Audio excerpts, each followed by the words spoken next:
Bon, on commence.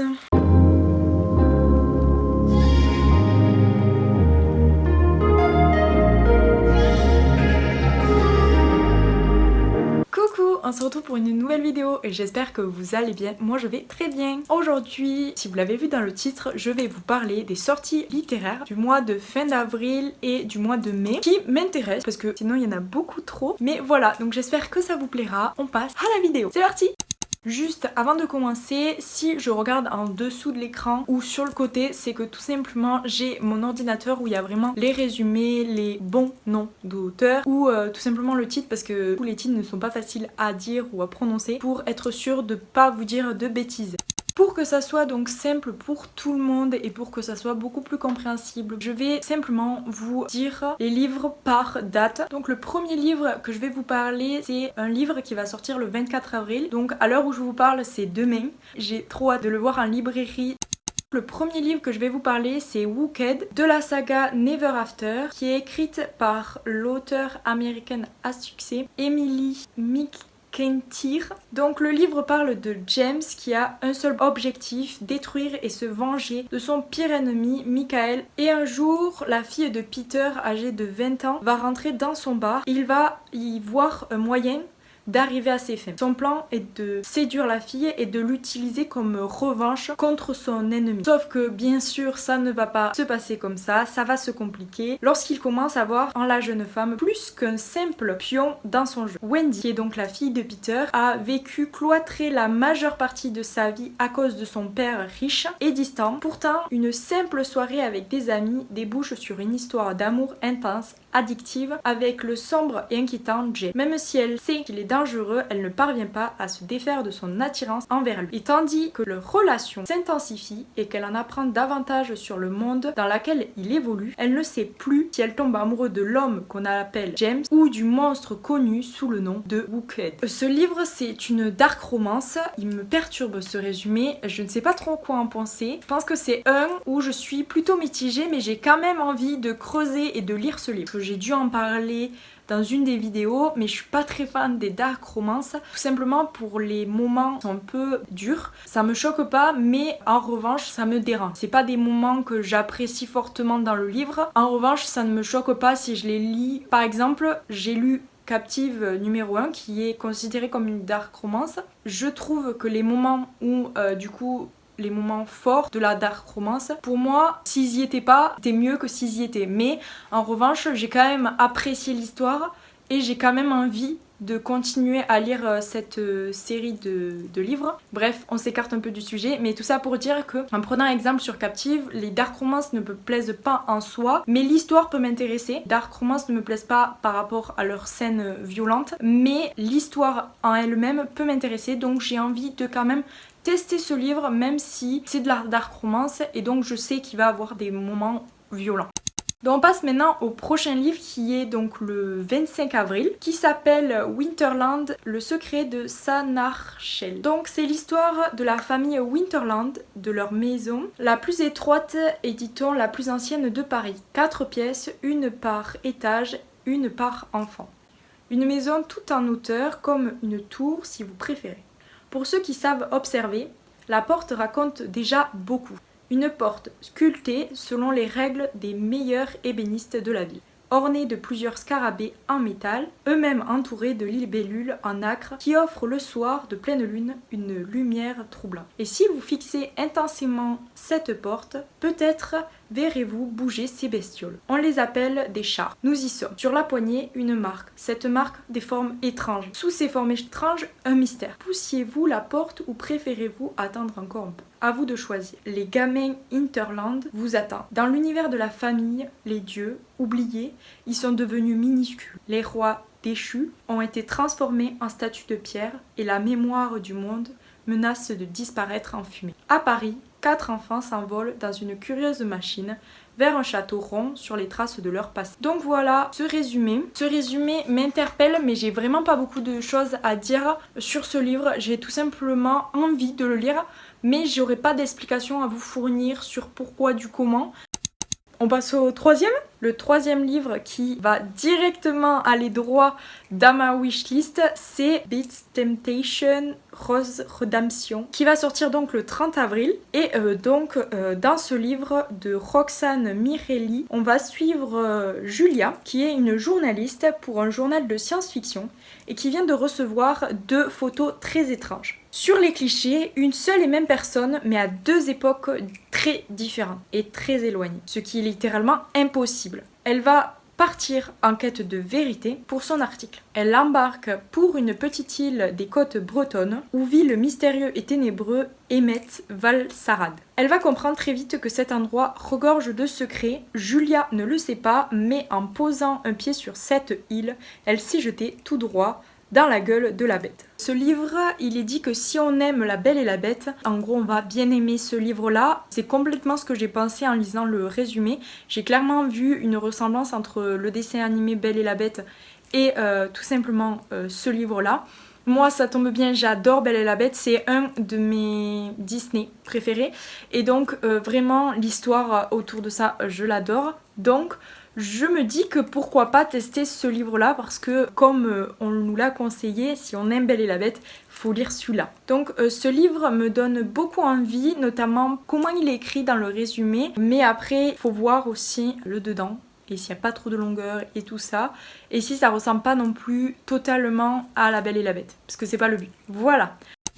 Donc maintenant on passe au 4e livre. Donc le prochain livre c'est le dernier d'avril et du coup il sort lui aussi le 30 avril. Donc il s'appelle Silica de Emmeline Larrière. On va suivre Blair qui pour oublier son passé va aller s'installer à Silica, une ville de métamorphes. Changer d'environnement pour tout recommencer et ce qu'il lui faut. Ce qu'elle n'a pas prévu, c'est que Ryan Kane, l'alpha du village, serait son voisin. Ce loup-garou, à l'aura dévastatrice et à la froideur aussi glaçante que la banquise, la rend folle. Elle n'a surtout pas prévu les disparitions inquiétantes et surnaturelles.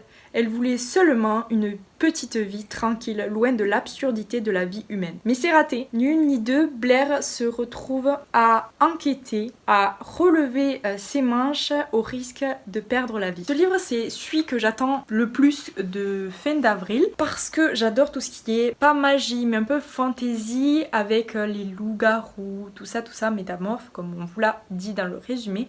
Mais vraiment, j'ai vraiment envie de vraiment creuser sur ce livre-là. Et donc, j'ai l'impression qu'avec ce livre, je vais pas m'ennuyer.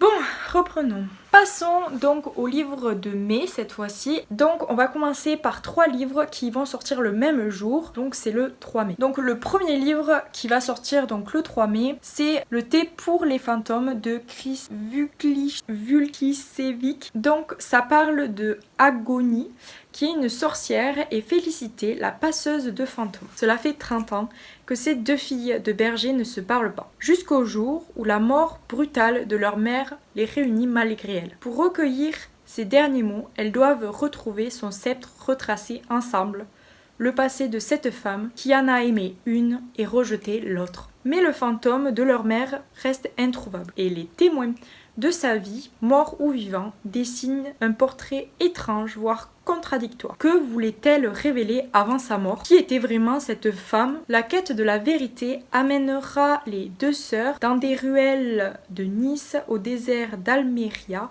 de la vallée des merveilles au village abandonné de Provence et dans les profondeurs des silences familiaux. Donc, comme vous le savez maintenant, et je l'ai déjà dit, j'adore la fantaisie, donc c'est pour ça aussi que ce livre, je l'adore. J'ai aussi l'impression qu'il va être beaucoup touchant par rapport aux 2 histoires de ces filles qui ne se parlent plus, parce que l'une a été abandonnée et l'autre a été aimée par cette femme, par cette mère. Et je pense que ça peut être très touchant de savoir aussi leurs histoires. C'est pour ça aussi que j'ai envie de plus creuser et de lire ce livre tout simplement.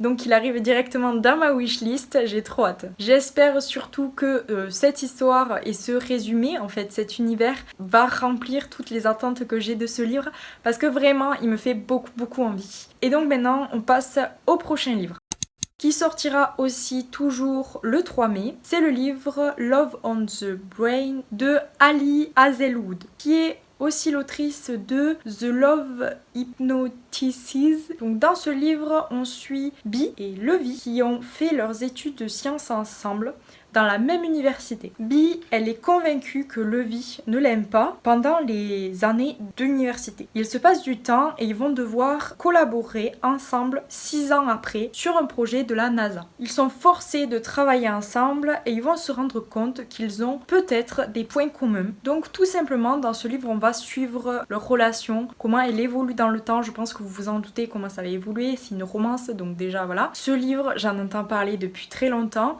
il a été beaucoup parlé sur le BookTok français en tout cas. Les avis sont plutôt mitigés donc je l'avais dans la wishlist, sauf que tout simplement il est sorti en anglais et le 3 mai donc il sort en version française. Donc comme je l'ai dit, ce livre il a beaucoup fait parler sur BookTok ainsi que le prochain que je vais vous parler.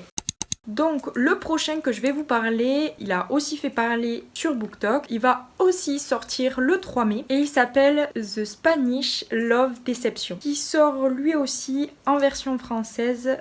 L'anglais pour le moment c'est pas fait pour moi. J'essaye de m'y mettre petit à petit dans les lectures et lire de l'anglais, mais c'est compliqué, donc lire un livre anglais ça me demande beaucoup d'efforts. Donc c'est vrai que je préfère attendre que ça sorte en version française. Donc dans ce livre qui a été écrit par Elena Armas, on suit l'histoire de Catalina qui doit assister au mariage de sa sœur et elle doit être accompagnée à ce mariage, mais le problème étant qu'elle n'a pas de partenaire pour y aller, or il lui en faut absolument un. Elle va donc essayer de trouver quelqu'un pour l'accompagner, mais ce n'est pas si simple car il lui reste pas beaucoup de temps. Et au travail, elle a un collègue qu'elle ne supporte pas, qu'il ne la supporte pas non plus et qui lui propose quand même de l'accompagner. Donc on va voir ce qui va se passer entre ces deux personnages, qu'est-ce qu'elle va faire. Est-ce qu'elle va accepter qu'il l'accompagne? Un mariage, un voyage en Espagne, l'homme le plus exaspérant et 3 jours à faire semblant, ou en d'autres termes, un plan qui ne marchera jamais. The Spanish Deception, c'est donc une romance tout simplement. J'ai vraiment trop hâte vu que j'attends depuis assez longtemps. J'ai trop hâte de pouvoir enfin le lire parce que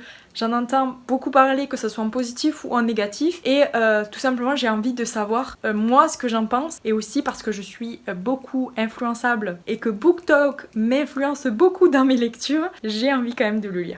Donc le prochain livre sort le 5 mai et il s'appelle Fortile Legacy, des plumes et d'acier. Donc ce livre parle de Lisa qui est victime d'une malédiction. Nécro-ancienne le jour, elle se transforme la nuit pour endosser le rôle de faucheuse d'âme. En plus, elle doit composer avec son boulot de journaliste et sa relation avec Lan, un séduisant jeune dragon métamorphe. Quand un accident de la route survit, qu'elle doit prendre la vie de plusieurs étudiants et qu'on lui apporte dans la même journée une convocation pour des jeux surnaturels, elle craque, pour elle c'en est trop. Lisa n'a pas le choix, si elle veut survivre, elle doit se retrousser les manches et affronter son destin, même si ça signifie se jeter dans la gueule du loup. Plongez avec Lisa dans Fortile Legacy, complot, bataille et magie sont au rendez-vous dans cette urban fantasy addictive. Donc celui-là j'ai pas grand chose à dire, seulement que comme j'adore la fantasy, ça me paraît logique d'aimer ce livre. Il est quand même assez mystérieux, du coup j'ai vraiment envie de savoir et je suis curieuse, donc voilà, c'est tout. On passe au prochain livre. Donc on enchaîne avec le prochain livre qui va sortir le 11 mai. Il s'appelle Royal Blood, écrit par Amy Carter. Dans cette histoire, on suit Evangeline Bright, qui est la fille illégitime du roi d'Angleterre III et a grandi loin de la famille royale aux États-Unis. Mais peu avant ses 18 ans, elle aménage dans le palais Windsor où elle se fait détester de tous et particulièrement de sa belle-mère et sa belle-sœur. Après que contre toute attente, Alexander souhaite nouer des liens avec Evangeline et rattraper le temps perdu, la jeune fille se retrouve exposée aux yeux de tous par la presse qui découvre son existence et accusée de meurtre. Au cœur du scandale, sa vie jugée par tout un peuple, l'appui du beau Kit suffira-t-il pour que la jeune fille ne perde pas pied? Donc ce livre me donne beaucoup envie, c'est avec des rois, des reines, aussi ce mélange de belle-mère et tout ça. Vraiment ça me donne pas mal envie et je suis assez curieuse de voir comment ils l'ont tourné, comment ça s'est fait et comment c'est écrit. Le prochain livre qui me fait de l'œil est aussi l'avant-dernier livre que je vais vous parler dans cette vidéo. C'est le livre donc Belladonna qui va sortir le 11 mai et qui est écrit par Adaline Grace, qui sortira donc le 11 mai et qui est traduit tout simplement en français. On suit Signa qui est orpheline et qui passe de foyer en foyer depuis sa naissance. En effet, il semble qu'elle ait été maudite par la mort elle-même. Mais surtout, Signa ne peut pas mourir, ce qui est un étrange pouvoir qui lui confère une relation particulière avec la faucheuse. Elle espère laisser son passé derrière elle en retournant dans une nouvelle famille. Mais c'est sans compter sur le fantôme de Lady Whitehorn qui lui demande d'enquêter sur sa mort. Elle va donc s'associer avec son pire ennemi pour révéler le coupable. Ce résumé est très mystérieux, la couverture me paraît est très belle, donc voilà, ça me donne beaucoup envie. Tous les livres me donnent envie dans cette vidéo. Le 11 mai, il sort en version française et il est déjà sorti en version anglaise. Donc ça m'intrigue particulièrement parce que c'est quand même un type de lecture que je lis, que j'aime lire.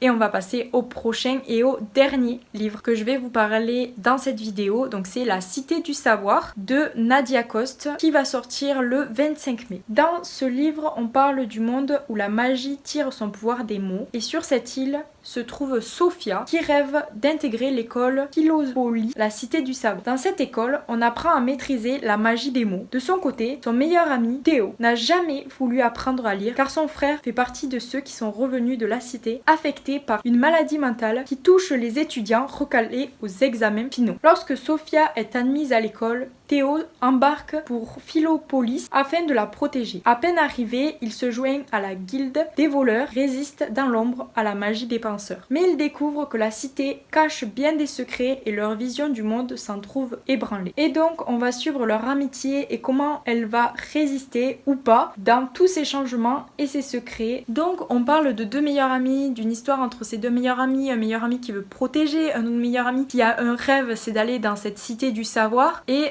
je trouve ça genre c'est intriguant et j'ai pas vu, donc si vous avez des livres à me conseiller sur des livres qui parlent de meilleurs amis et pas forcément de romance, de meilleurs amis, alors je sais pas si ça va être une romance ou pas, mais vu comment il est présenté c'est pas du tout ça, c'est plutôt un meilleur ami qui veut protéger sa meilleure amie et cette relation là particulière entre un meilleur ami et une meilleure amie. J'ai beaucoup envie de lire ce livre, donc on va s'arrêter là pour cette vidéo. J'espère que quand même ça vous aura plu. Je vous fais plein de gros bisous, j'espère que ça vous plaira. À une prochaine vidéo, bye bye.